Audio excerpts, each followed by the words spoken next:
Alright then, so today we have a new character reveal for Bleach. Rebirth the Souls. In this case, we have Szayelaporr. Excited to see his gameplay. Excited to see how they're going to handle his, what do you call it? Resurrection, right? Because it is quite big. Spiritual Pressure Understanding. He has engaged. Did I see number 100? I forgot. Isn't he the original Espada 100 or is it 0? I think it might have been 0. In the novel at least, right? So Spiritual Pressure move 1. Of course, he's going against Mayuri. Oh, that's... Hold on. That's... I just realized that's Wakemundo Mayuri. Oh my god. Oh, okay. Wait. Whoa. Nice. Of course, we're going to have to rewind and see what we have here. He actually looks good. Damn. What holo is that? Glad to see Mayuri's Wakemundo outfit. And we actually get the puppet too? No way. Okay, let's go back and take that in. Again, these trailers just go by so quick. You can barely even see what's happening. You have to pause it. So first up, we have Espada number 8, Octava Espada, who takes pride in the perfect life form. He analyzes his opponent to strengthen himself and break through any situation. And I gotta say, one thing that I do like about this character's intro is that he does to his iconic pose. I actually like that. Although I don't remember his Zanpakuto being all bubbly. I don't know, it's been a while since I've seen a base form Szayelaporr. But yeah, we can see, at least in this particular map, it is a new map. So that's another new map that Rebirth the Souls does have. We actually are getting quite a few maps that look distinct from each other. But again, background-wise, it just looks really good. Like, this honestly does make the character intro just pop out a lot more. So let's see what we have here with Spiritual Pressure Understanding. So there's 3 things to look at. We have Roku Reichu, planting the Roku Reichu to the opponent with certain attacks. So actually, from what I see here, there are 3 bars within this one gauge. So I guess when you fill it up, you get a new potential attack that you can do. And this one lets him plant something, Roku Reichu, which if we quickly check out the wiki, because again, like this is something that you probably won't even know about. It's the spirit recording bug. So it's actually the bugs. I believe I actually remember what they look like. So his first ability, I guess, is some type of bug attack. But after that, we have the analysis progress stage. So as the stage level increases, the number of Roku Reichu required to increase the spiritual pressure analysis level gauge with signature move and also spiritual pressure move 2 will decrease. So that's quite a lot of wording there. But what they are saying here is that to increase this gauge, you need to use your spiritual pressure move 2 or signature move, I assume. You need a certain number of Roku Reichu, I believe is what they are saying, and you're going to need less of those when you use your signature move and also spiritual pressure move too. So I believe what it's trying to say is that it should make it easy to fill up the gauge, I guess, if I'm reading that correctly. There's kind of a lot going on here. And then lastly, we have spiritual pressure understanding level. The gauge will accumulate by collecting planted Roku Reichu with signature move or using spiritual pressure move 2. Now, I guess alongside this, you also can get extra benefits as you improve through these stages. For example, decrease the damage you take when you get hit, increase the probability of getting large damage by your Kikon move, and revive when the Kompaku runs out. That's kind of crazy. This character has a lot going on just based off of one gauge, and a gauge that we've seen on other characters, but this one just works completely different. But I guess this will make more sense as we continue through the video and actually have a look at what his spiritual pressure move 2 and also signature move do actually do. But again, I've been saying this, I like Mayuri as a character, but I really do want to see his Wakemundo outfit, and we actually do get to see that in here, which I think is really cool. So it was expected once we knew that skins were confirmed in this game, and this is definitely one that I'll be using if I ever do play with Mayuri. After that though, his signature move is Retrieve Roku Reichu. So you grab the opponent at a close distance and retrieve the Roku Reichu that has been planted in the opponent. And the number of Roku Reichu that has been retrieved will increase the analysis progress stage. It will also increase his spiritual pressure understanding level and the corresponding performance will increase. So basically, it just does the grab. Does it do any damage? Hopefully it does, but depending on, how many Roku Reichu you plant on the opponent will determine how much of the gauge you do fill. So that seems simple enough. In terms of animations here,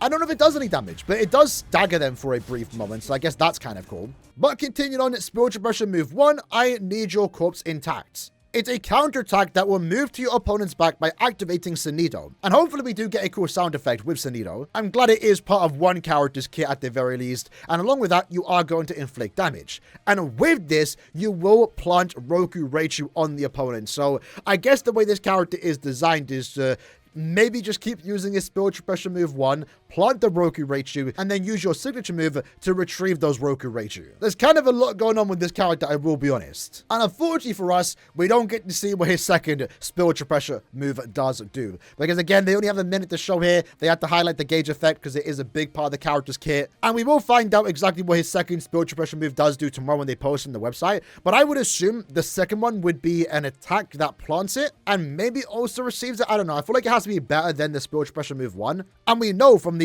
description here that his spiritual pressure move 2 also does receive it. So I assume the second one will be doing both, planting it and also receiving it. At least that's my assumption. So I guess the TLDR is, as I move myself to the bottom left, but we're back up here actually. Spiritual pressure move 1 is going to plant the Roku Reichu in the opponent. The signature move is going to receive said Roku Reichu, and it's my assumption that his second spiritual pressure move is going to plant and also receive it, both in one. But we do get to see his awakening. Really cool that they do include the sword in the mouth. And then we get to see his resurrection. So let's read what this has to say. So with the awakening, Szayelaporr's performance is enhanced by releasing La Lu Ju Ryosa. And the number of Kompaku destructed by a Keycon move will vary depending on the probability and the higher spiritual pressure analysis level is. The higher it is, the more possibility to get higher damage, which I think is kind of cool. So I think with any awakening, you usually are able to destroy more Keycon moves, but I guess with this character,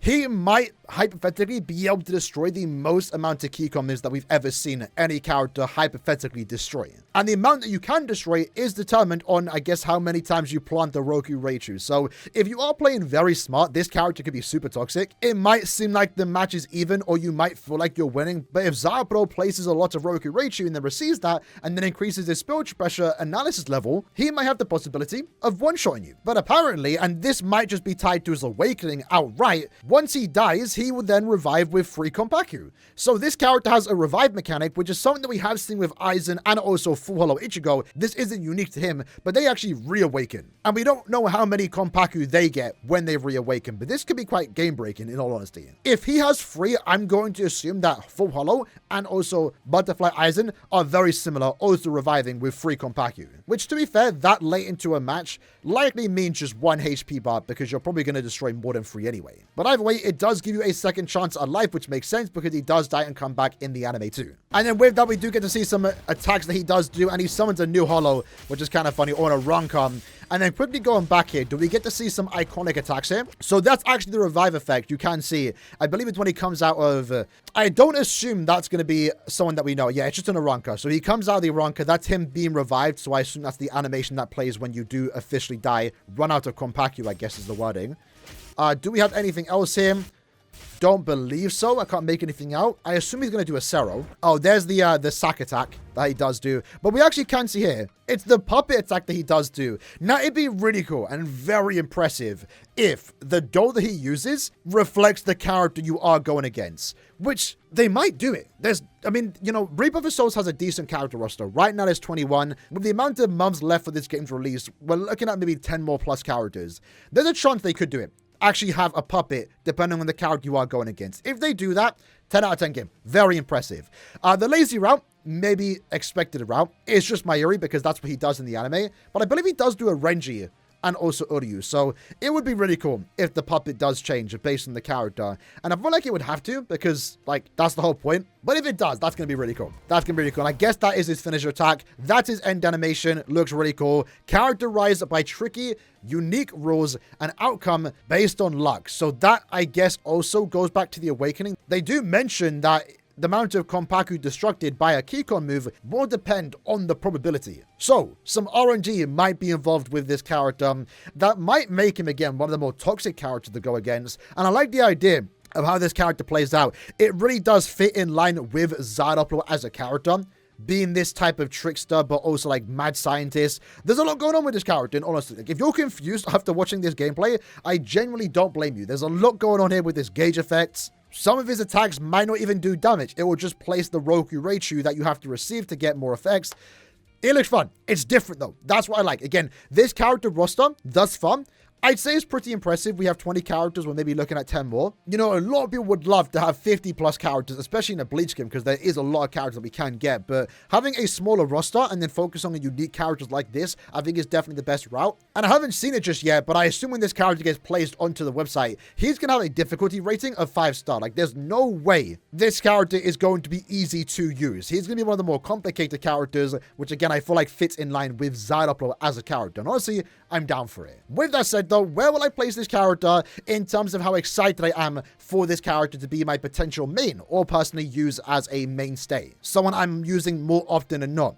In all honesty, I'm going to put at the top of World Tryout because he just looks confusing. I'm a simple guy. I'm probably just going to go with this easy, good, more fun characters, more Unga Boonga damage characters, if that makes sense. I want to try him out, and I'm excited to see how he will play and what potential combinations you can pull off, but I'm already admitting that this character probably is not for me. I like Szayelaporr as a character. I'm excited to try him out, see how it does work, but I'm probably not going to be the one to pull off those combos, in all honesty. And hopefully my opponents don't do the same. But with Szayelaporr being announced here, that likely means we're going to get more Espada, hopefully, announced in the coming weeks. I assumed Szayelaporr was a shoe-in for Rebirth of Souls. It only makes sense. There are some Espada that you just have to include. Szayelaporr, Noritora, Stark, Hallibel, and Barragan are 5 more Espada that I expect to see in this game, announced before the game does release. The other Espada, in honesty, we can kind of go without. As much as I would love for him to be in the game, Zamari Aranjero, I named my channel after him, I would love for him to be in the game. I just don't see happening with the amount of time we have left. If they can be included, absolutely amazing, that's great. But with the character roster, I'm expecting a few characters to not be included here. And it's those 3 Espada I don't expect to be included, in all honesty. Maybe Yami could be included, but let's be honest, if there are 2 Espada that you aren't going to include, it likely is Aranjero and Zamari. So with Szayelaporr being announced now, I'm expecting Noritora to get shown next week. And Noritora is a character I'm looking forward to. He might be more in my playstyle, someone that just doesn't care about anything and just deals damage, kind of like Impachi. But yeah, Szayelaporr looks cool, super interesting, super complicated, maybe not at the same time. It's different though, it's different. I'm excited for him, hopefully that's are too, and let me know what you guys think about him in the comments below. See you guys next time, take care, and peace.